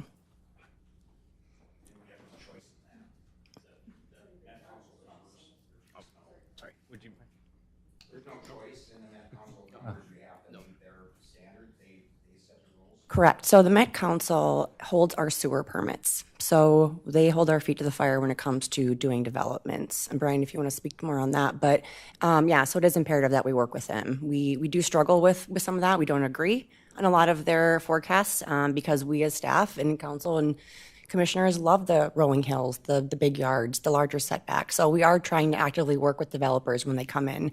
And like I had mentioned, when a developer comes in and they propose 5-yard setbacks, we're like, nope, this is our standard. So we're really trying to get to a standard that if staff leaves, that the city can continue to develop in the way that it is developing, sustainably and smart and planned and thoughtful. And so, yeah, we struggle with them, and I'm saying that publicly, but we do have to go off of their projections and their rules. So, thank you, Jen. All right. Is there a motion? Travis, if you put the draft motion up. Can I just say one more thing? Just in general, I just want to say thank you to everybody that came from the public and everybody watching online. We really do really appreciate your input and your time, and we know that we've all been here a really long time, and thank you. Just thank you. Well said, Mallory. Thank you. Mm-hmm. Very good. Yeah. All right. We have a recommended motion. I would make a motion to recommend approval to the City Council of an ordinance amending sections 16, 18, and 24 of the Victoria zoning code. Thank you, Ryan. So we have a motion. Is there a second? Second. All right. All those in favor? Aye. Aye.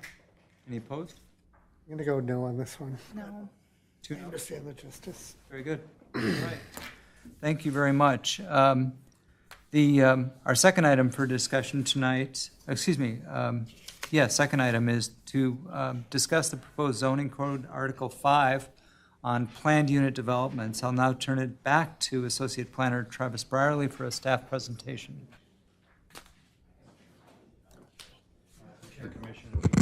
Yeah. Chair and Commissioners, maybe we just have a moment to let the council chambers clear out. I can't. No, it's going to City Council next. So I can't. Passes or whatever else at City Council. Okay.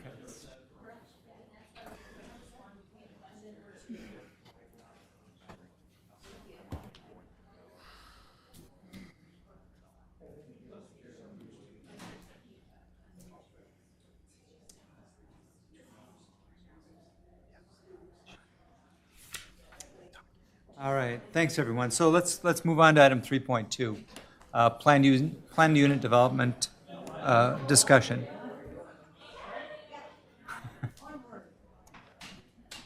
Good evening again, Chair and Commission. We are at the next stage of our full zoning code review. Tonight we're going to be talking about planned unit developments. The good news with this part of the review, there's no changes than what we currently use. But I still want to go over it and make sure that we understand what it is. That way, if there's anything that kind of jogs the memory, we can get that addressed sooner than later. And just quick background on why we're doing this for residents who might be tuning in for the first time. Staff identified over 500 items for review within the zoning code last year, and that's why we started this process going through the entire zoning code methodically. We did identify some things last year right away that we needed to get updated to staff and went through, such as sign ordinances, fences, CUPs, business districts, and similar items. Our goals with this is always to be transparent. That's always the process. Staff is always available for any type of criticism, feedback, whatever it may be, and more than happy to share those with the Planning Commission as well as the City Council. Want to be flexible with the process. Zoning is complicated. As we saw earlier tonight during the public hearing, there's a lot of factors that come into the decisions that staff, the Planning Commission, the City Council have to consider whenever making a change. We also want to make sure that the updates we provide here are going to align with some of the updates and some of the goals of the municipal code, which will be getting worked through the City Council as well as other staff. And then ultimately, we want to unite and recodify everything sometime in 2026. The goal was the summer, is probably looking towards the fall. Like I said, it's a long, complicated process. So a lot of things that we look at through this process, we're going to review the proposed language of the zoning code. We're going to do and that's just us looking at bulk standards, foreign standards, all the clerical and administrative stuff. Then we're going to do a full review of the zoning code once we get through all of that, and try to do our best with community engagement to get feedback and help with understanding with everything. We're also going to be moving some things out of the zoning code which don't belong there, moving those over to the municipal side, as well as making sure any changes that are presented in the packets that go to the Planning Commission, we're going to be redlining those to present those in the future. So that'll be our base working document of the proposed language. We also keep a document which tracks all those type of changes, so we have a summary table that we can get to. So, like I said, we are in Article 5, which is PUDs. If you look, it is on the bottom third of the entire list of everything we looked at. So far, we are about 130 pages into almost a 200-page document, which is awesome. Plan unit development, just to remind everybody, the purpose of plan unit development is to allow innovative, creative, and flexible development. A bunch of other language on there, but basically what it says is that a plan unit development, we want to focus at properties that are areas that through parcel collection or properties themselves are 10 acres or greater. And what it does is it allows for flexibility for a developer to come in and develop something unique or creative and give some flexibility on some standards, maybe setbacks of properties. It might be street widths, it might be design of homes, things like that. Impervious cover is one thing that's often requested. Those come to the Planning Commission, they go through the process of being reviewed, and it's not just they show up, ask the question, and get a nod, yes or no that day. When we do look at if a PUD should be applied for or not, various things we look at. We look at location. Is the location unique? Now we are able to do PUDs for under 10 acres. However, those have to be very special and show they provide a benefit to the community. It's the same thing with the location that's picked. When Lennar or MI or Robert Thomas come in and want to develop properties, we have to look at that. They want a PUD with it. However, does that PUD provide a greater benefit to the city than if they built within the current zoning regulations? We also look at, it said the minimum area, 10 acres, and it's accepted in very specific cases, and I've been doing this for almost a decade, and I've never seen, or I have no recollection of a PUD for under 10 acres that's been out there. Unusual physical characteristics, as we expand, or as the community expands into Lake Town, we do have creeks, we do have hills, we have farmland. We have areas that haven't had trees for 100 years since they've been cleared and turned into cornfields, wheat fields, bean fields, what have you. So all those type of stuff are taking a look into And one of the big things that we want to preserve is, one, we want to preserve as much natural beauty. Two, we want to do as much environmental protection as we can. That includes stormwater management. It's probably the biggest and the most complicated thing we deal with in any of these developments. We also want to look at mixed land uses. This allows us to vary in our units per acre. As described earlier, that number is going to be going up over the years, just because of how our population growth is growing compared to how housing development's going. So we look at different areas where you could have single-family homes mixed in with twin homes or mixed in with townhomes. Those type of things can happen. We recently looked at one of those that's adjacent to an apartment building down on Victoria Ridge, between Victoria Ridge 1st and Victoria Ridge 2nd. This unique area, everything has to align with it. We also want to be efficient with the land, and we want to be effective with how that has an effect on your utilities. That's just not the financial, what does it cost to get utilities there to what we're going to get in return, but do we have sewer capacity? Do we have the capacity to supply clean, stable, pressured water to these developments as they go forward? Or what amenities would the city need to build, utilities would the city need to create in order to make these possible? And does that make sense?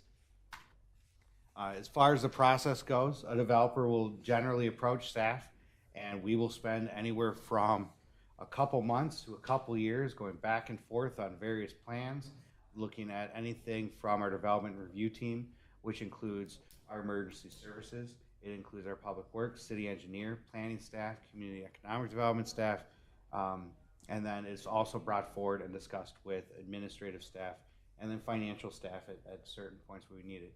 And that's so at the staff level we can work out as many of the bugs as possible before the developer goes out and spends the tens of thousands to hundreds of thousands to bring plans forward to the sketch plat phase.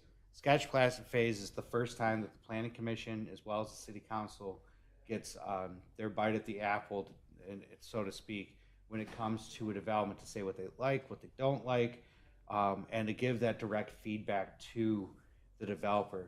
During sketch plat, there's no public hearing required. This is just saying, hey, this is what our code says, this is what we're willing to do, this is what we think residents like and don't like, and how we think we should proceed. The developer will then take that, do the modifications, bring back to the next stage, which is preliminary plat, and that does require,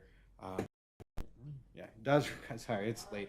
It does require a public hearing, and with that, we want to have residents give initial feedback on what the design is after it goes through the stage.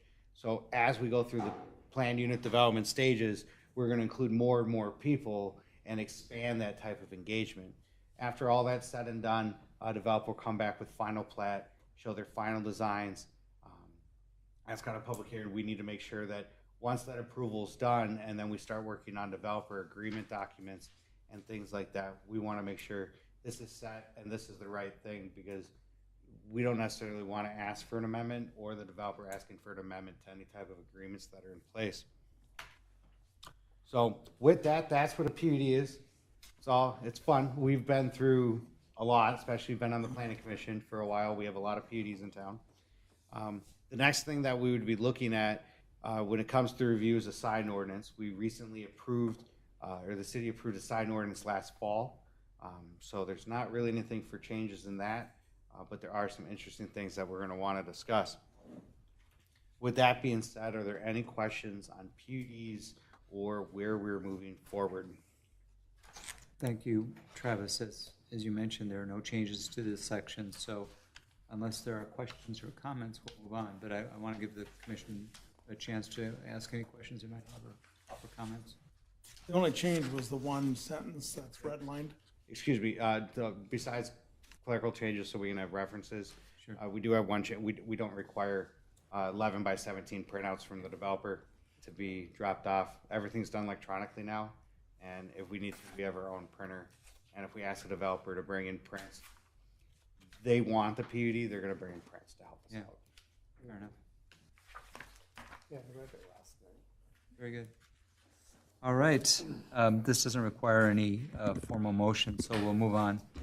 The last item tonight is item 3.3, development updates and maps, and I'll now turn it over to Brian McCann for a staff overview, but I want to thank Brian and the city staff for doing this. This is in follow-up to a request that we had made earlier to get some follow-up on some of the projects that come before us. So go ahead with the update, please. Chair and Commissioners, yes, I heard, I didn't make it to the last meeting, but I heard you were interested on a development update similar to like I did last year. So yeah, I provided some maps for you outlining our developments within the last 3 or 4 years, where they're located in the city, as well as a copy of our updated zoning map, which was just done by our local GIS individual last year.